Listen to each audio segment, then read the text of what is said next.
A Insolação, de Horácio Quiroga, tradução de Lila Escobar Camargo, voz Iba Mendes. O cachorro Odd saiu pela porta e atravessou o pátio, com passo direito e preguiçoso. Deteve-se no limite do pasto, voltou-se para o monte, entrecerrando os olhos, o nariz vibrátil, e sentou-se tranquilo. Via a monótona planura do charco, com suas alternativas de campo e monte, monte e campo, sem outra cor que o creme do pasto e o negro do monte. Este cerrava o horizonte a 200 metros, por 3 lados da chácara. Para o oeste, o campo se alargava e se estendia em enseada, mas a iniludível linha sombria se destacava ao longe. A essa hora matinal, o confim ofuscante de luz ao meio-dia adquiria repousada nitidez. Não havia uma nuvem, nem um sopro de vento. Sob a calma do céu prateado, o campo emanava tônica frescura, que trazia a alma pensativa ante a certeza de outro dia de seca, melancolias de mais bem recompensado trabalho. Milk, o pai do cachorro, cruzou por sua vez o pátio e sentou-se ao lado daquele, com preguiçoso queixume de bem-estar. Permaneciam imóveis, pois ainda não havia moscas. Odd, que mirava havia pouco à beira do monte, observou: "A manhã está fresca." Milk seguiu o olhar do cachorro e quedou com a vista fixa, pestanejando distraído. Disse após um momento: "Naquela árvore há 2 falcões." Volveram a vista indiferente a um boi que passara e, por hábito, continuaram mirando as coisas. Entretanto, o oriente começava a purpurear-se em leque e o horizonte havia perdido já sua matinal precisão. Milk cruzou as patas dianteiras e sentiu leve dor. Olhou seus dedos sem se mover, decidindo por fim a cheirá-los. No dia anterior havia tirado um pique e, recordando-se de que havia sofrido, lambeu longamente o dedo enfermo. "Não podia caminhar", exclamou em conclusão. Odd não entendeu a que se referia. Milk acrescentou: "Há muitos bichos do pé." Desta vez o cachorro compreendeu e respondeu por sua conta, depois de largo tempo: "Há muitos bichos do pé." Calaram-se de novo, convencidos. O sol saiu e, ao primeiro banho de luz, as pavas del mato lançaram ao apuro o tumultuoso trombetear de sua charanga. Os cães dourados ao sol oblíquo baixaram os olhos, dulcificando sua moleza em beato pestanejar. Pouco a pouco a parelha aumentou com a chegada de outros companheiros. Dick, o saturno preferido, Prince, cujo lábio superior, partido por um coati, deixava ver 2 dentes, e Sondu, de nome indígena. Os 5 fox terriers, estendidos e mortos de bem-estar, dormiam. Ao cabo de 1 hora ergueram a cabeça. Pelo lado oposto do bizarro rancho de 2 andares, o inferior de barro e o alto de madeira, com corredores e varanda de chalé, haviam percebido os passos de seu dono, que descia a escada.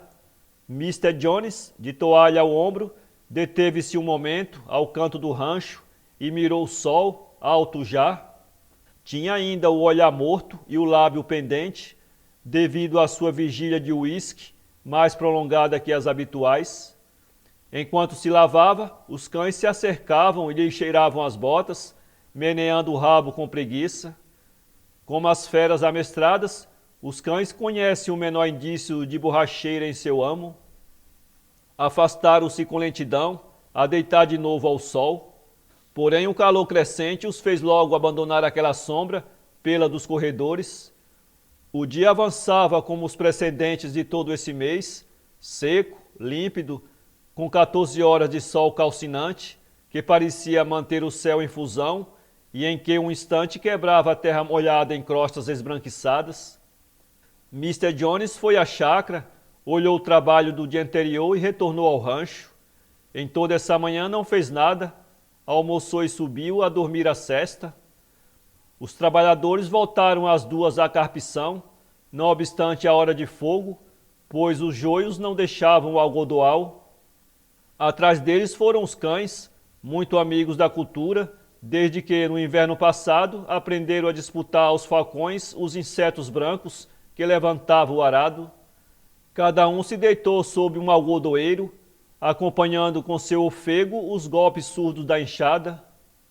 No entanto, o calor crescia. Na paisagem silenciosa e cegadora do sol, o ar vibrava por todos os lados, ferindo a vista. A terra removida exalava um bafo de forno, que eles, com o mutismo de seus trabalhos, suportavam sobre a cabeça, envolta até as orelhas num lenço esvoaçante. Os cães mudavam a cada instante de planta, em procura de sombra mais fresca. Estendiam-se de comprido, mas a fadiga obrigava-os para respirar melhor a sentar-se sobre as patas traseiras. Reverbera agora diante deles um pedaço pequeno de greda, que nem sequer se havia tentado arar. Ali o cachorro viu de pronto a Mr. Jones, que o mirava fixamente, sentado sobre um tronco. Odd se pôs em pé, meneando o rabo. Os outros também se levantaram, porém eriçados. É o patrão, exclamou o cachorro, surpreendido pela atitude daqueles. Não, não é ele, replicou Dick. Os 4 cães estavam juntos, grunhindo surdamente, sem tirar os olhos de Mr. Jones, que continuava imóvel, mirando-os. O cachorro, incrédulo, ia avançar, mas Príncipe lhe mostrou os dentes. Não é ele, é a morte. O cachorro eriçou-se de medo e retrocedeu ao grupo. É o patrão morto? Perguntou ansiosamente. Os outros, sem responder, romperam a ladrar com fúria, sempre em atitude de medroso ataque. Sem se mover, Mr. Jones se desvaneceu no ar ondulante. Ao ouvir os alaridos, os trabalhadores haviam levantado os olhos, sem nada distinguir. Giravam a cabeça para ver se tinha entrado algum cavalo na chácara e de novo se dobraram. Os Fox Terriers volveram o passo ao rancho. O cachorro, eriçado ainda, adiantava-se e retrocedia com curtos trotes nervosos e soube pela experiência de seus companheiros que quando uma coisa vai morrer, aparece antes. E como sabem que esse que vimos não era o patrão vivo? Perguntou. Porque não era ele? Responderam displicentes. Logo a morte, e com ela a mudança de dono, as misérias, as patadas, caía sobre eles. Passaram o resto da tarde ao lado de seu patrão, sombrios e alertas. Ao menor ruído, grunhiu. Mr. Jones sentia-se satisfeito pela sua vigilante inquietude. Por fim, o sol se fundiu atrás do negro palmar do arroio, e na calma da noite prateada, os cães estacionaram em redor do rancho, em cujo andar superior Mr. Jones recomeçava sua vigília de uísque. À meia-noite ouviram seus passos, logo a dupla queda das botas no soalho de tábuas e a luz se apagou. Então os cães sentiram mais próxima a mudança de dono e sós, a pretexto de que a casa dormia, começaram a chorar. Choravam em coro, transformando seus soluços convulsos e secos, como mastigados, no uivo de desolação que a voz caçadora de Príncipe sustinha, enquanto os outros voltavam de novo ao soluço. O cachorro ladrava. A noite avançava e os 4 cães de idade, agrupados à luz da lua, o focinho estendido e inchados de há momentos, bem alimentados e acariciados pelo dono que iam perder, continuavam chorando sua miséria doméstica. Na manhã seguinte, Mr. Jones foi em pessoa buscar as mulas e as atrelar na carpideira, trabalhando até às 9. Não estava, no entanto, satisfeito. Além de nunca ter sido a terra bem rasteada, os discos não tinham fio e com o passo rápido das mulas, a carpideira soltava. Volveu com esta e afiou suas relhas, mas um parafuso, em que ao comprar sua máquina já havia notado uma falha, quebrou-se ao armá-la. Mandou um camarada a uma oficina próxima, recomendando-lhe o cavalo, um bom animal, porém ensolado. Alçou a cabeça ao sol incandescente do meio-dia e insistiu para que não galopasse um momento. almoçou em seguida e subiu. Os cães, que pela manhã não haviam deixado por um segundo a seu patrão, ficaram nos corredores. A sesta pesava, abatida de luz e silêncio. Todo o contorno estava brumoso devido à cremação.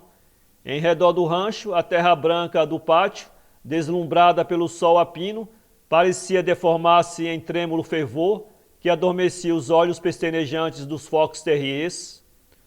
Não tem aparecido mais, disse Milk. Old, ao ouvir aparecido, levantou as orelhas sobre os olhos.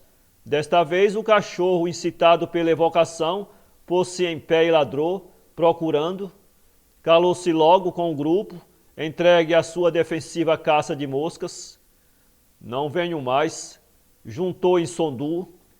Havia uma lagartixa sobre a raiz grande, recordou o príncipe pela primeira vez. Uma galinha, o bico aberto e as asas apertadas do corpo, cruzou o pátio incandescente, com seu pesado trote de calor. Prince seguiu-a preguiçosamente com a vista e saltou num repente. Vem outra vez, gritou. Pelo norte do pátio avançou só o cavalo em que o empregado havia ido. Os cães arquearam sobre as patas, ladrando com prudente fúria a morte que se acercava. O animal caminhava com a cabeça baixa, aparentemente indeciso sobre o rumo que ia seguir. Ao passar em frente ao rancho, deu uns tantos passos em direção ao poço, diminuindo progressivamente na crua luz. Mr. Jones desceu, não tinha sono. Dispunha-se a prosseguir a montagem da carpideira, quando viu o camarada chegar inesperadamente a cavalo. Apesar de sua ordem, havia de ter galopado para chegar a essa hora.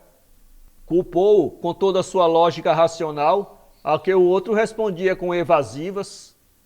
Apenas livre e concluída sua missão, o pobre cavalo, em cujo arquear era impossível conter a pulsação, tremeu, baixando a cabeça, e caiu de costas. Mr. Jones mandou o camarada à chácara, com o rebenque ainda à mão, para não o expulsar, se continuasse ouvindo suas jesuíticas desculpas. Os cães, porém, estavam contentes. A morte que procurava seu patrão havia se conformado com o cavalo. Sentiam-se alegres, livres de preocupação, e, em consequência, dispunham-se a ir para a chácara, atrás do camarada, quando ouviram Mr. Jones gritar por este, já longe, pedindo-lhe o parafuso. Não havia parafuso, o armazém estava fechado, o encarregado dormia, etc. Mr. Jones, sem replicar, dependurou seu capacete e saiu em pessoa em busca do utensílio. Resistia ao sol como um trabalhador e o passeio era maravilhoso contra seu mau humor. Os cães acompanharam-no, mas se detiveram à sombra da primeira alforrabeira. Fazia demasiado calor. Daí, firmes nas patas, o senho contraído e atento, viram-no afastar-se. Por fim, o medo da solidão pôde mais, e com abatido trote, seguiram atrás dele. Mr. Jones obteve seu parafuso e voltou, para encurtar a distância, desde logo, evitando a poeirenta curva do caminho, marchou em linha reta para a chácara. Chegou ao riacho e se internou pelo sapezal, o diluviano sapezal do Saladito, que tem crescido, secado e abrolhado desde que há sapé no mundo, sem conhecer fogo. Os arbustos, arqueados em abóbadas à altura do peito, entrelaçavam-se em blocos maciços. A tarefa de o atravessar, séria já em dia fresco, era muito dura a essa hora. Não obstante, bracejando entre a falha estalante e poeirenta, pelo barro que deixava as enchentes, afogado de fadiga e acres exalações de nitrato, saiu por fim e deteve-se na linde. Porém, era impossível permanecer quieto sob esse sol e com esse cansaço. Marchou de novo. Ao calor crescente, que aumentava sem cessar, desde 3 dias atrás, agregava-se agora o sufocamento do tempo desfeito. O céu estava branco e não se sentia um sopro de vento. Faltava ar, com angústia cardíaca, que não permitia concluir a respiração. Mr. Jones convenceu-se que havia passado o limite de sua resistência. Desde havia momentos, feria-lhe os ouvidos das carótidas. Sentia-se no ar como se dentro da cabeça lhe puxasse o crânio para cima. Orientava-se mirando o pasto, apressou a marcha para acabar com isso de uma vez e de pronto voltou a si e se encontrou em paragem distinta. Havia caminhado meia quadra sem se dar conta de nada. Olhou para trás e a cabeça se lhe foi em nova vertigem. Entretanto, os cães seguiam atrás dele, trotando com a língua toda de fora. Às vezes, asfixiados, detinham-se à sombra de um espartilho, sentavam-se, precipitando seu arquejo, mas volviam ao tormento do sol. Afinal, como a casa estava próxima, apressaram o trote. Foi nesse momento que Odd, que ia na frente, viu atrás da rede de arame da chácara a Mr. Jones, vestido de branco, que caminhava para eles. O cachorro, com súbita lembrança, volveu a cabeça a seu patrão e comparou. A morte, uivou. Os outros o haviam visto também e ladravam eriçados. Viram que atravessara a rede de arame e um instante julgaram que ia enganar-se. Porém, ao chegar a 100 metros, deteve-se, mirou o grupo com seus olhos celestes e marchou para a frente. Que não caminha depressa o patrão, exclamou Prince. Vai tropeçar com ele, uivaram todos. Com efeito, o outro, após breve hesitação, havia avançado, porém não diretamente sobre eles como antes, senão em linha oblíqua e na aparência errônea, mas que devia levá-lo certo ao encontro de Mr. Jones. Os cães compreenderam que desta vez tudo se acabava, porque seu patrão continuava caminhando a passo igual, como um autômato, sem ligar a nada. O outro chegava já. Juntaram o rabo e correram de costas uivando. Passou um segundo e deu-se o encontro. Mr. Jones deteve-se, girou sobre si mesmo e caiu. Os trabalhadores que o viram cair levaram-no ao primeiro rancho, mas tudo foi inútil. Morreu sem ter voltado a si. Mr. Moore, seu irmão materno, foi de Buenos Aires, esteve 1 hora na fazenda e em seguida voltou para o sul. Os índios repartiram entre si os cães, que viveram desde aí fracos e sarmentos, e iam todas as noites, com faminto segredo, roubar espigas de milho nas plantações alheias.